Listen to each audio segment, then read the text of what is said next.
Hi, this is Happy from Pro Plugins, and this video is about the live grid. It's called live because it's a part of a series of plugins which are all about basking and doing things live and in real time or on the fly, as opposite to pre-programming everything. So this concept of grid is very known, and this plugin can generate a grid for any kind of preset family. Okay, dimmer, position, gobo, color, any of them. This is an example for a color grid. Of course, you got the presets as the columns and groups as the rows. And when you click on a cell, then it selects the specific preset for the specific group. But this grid has 4 interesting and powerful features. Now here we have a screenshot of a generated layout. There's a selection grid on the left, and on the right side there are the sections for the 4 features I mentioned.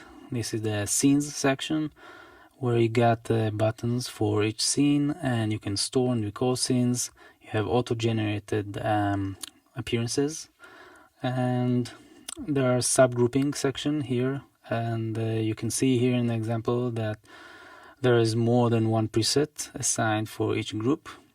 And we got transition section, which we'll go over in this video a little bit, and also the hold section. Hold section is where you can press this button and then make some selection, click a few cells and then release the hold, and then it will propagate to the stage.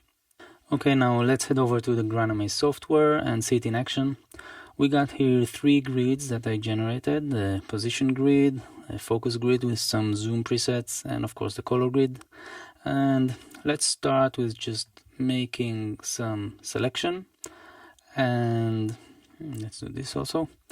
And let's store this using the normal store keyword. Store it in this scene button. You will see here this auto-generated thumbnail or appearance, and let's make another one and store it here. And then when you click a scene button, it recalls your scene. If you give it some executor time, then it will follow it like so. Now let's show the hold feature. So when you click here the hold button, you can see it is blinking red to show you and warn you that you are in hold mode, and whatever selection you make doesn't affect the stage. Okay, now you see this is also blinking because the hold feature is global, so it affects all the grids that you have. So I can also make some changes in the positions. Nothing happens on stage, and when I release the hold, let's do this, then everything will happen at once. Now you can also use the abort button. If you make a change and you regret it, then just press this abort button and it will revert to your last selection. Now the cool thing about the hold button is that you can also use it to do subgrouping. So if you want odd even for the spots, you can choose 2 colors and you get an odd even distribution. You can choose also 3 colors and choose all the groups, and then you get this scene. Now let's store this selection to a scene button, so I'm using the store keyword. And now you can see the auto-generated appearance here has the presets and the colors in columns to show that we are subgrouping. You can also, if you store this, then you see that the rows correspond to the groups and the columns correspond to the presets. It's very similar to how the selection actually looks in the grid. Now notice that our scene is not symmetrical, and now we can do it group by group by going into the groups MA3 and setting wings to 2. You can see changing here. But you can also use this button, which opens a special dialog that has all the groups in it and all the attributes of group, block, and wings, and then you can set wings for all the groups at once. Okay, now let's try some subgrouping for the position grid.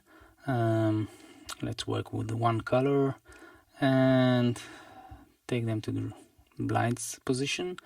And we can use the hold to take half of the spots to the center and half of the flows also. Okay, let's take this away so we see it better. And you can also store this as a scene. Now you can also rename scenes using the label keyword and click a scene button, call it center, and that's it. Okay, now we can show the transitions.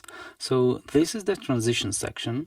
We got this button on the top, which opens the transitions dialog. Now the transitions dialog shows 10 transition MA3s that you can choose from, and these buttons here correspond to the first, in this case, 5 MA3s, so you have quick access for selecting them. So again, when you select a transition, then you can see the selected one here. Let's see one working. So let's reset this a little and see transition. Okay, left to right, right to left, and to the inside. This is a two-dimensional transition. And now let's modify this transition using the dialog. So we can turn it into a random two-dimensional transition. You get an automatically assigned appearance, and you can see it working. And you can also quickly change its parameter. So right now it's tied to the executor time. We can change the fade to be really smooth. Okay, can take it back. And you can also have a fixed time. So this is 1 second. And you see this 1 second here. Let's make it longer, 6 seconds. Okay, so you have very quick access to the transition, and you are changing and modifying this transition. You can quickly choose another transition and go back to it. So it's really useful for working on the fly, basking a show, using different transitions to make the show interesting, and changing and creating new transitions on the fly. I think it's really cool. Now, as I said, there will be other videos for each feature going in depth into all the options of each features that I mentioned.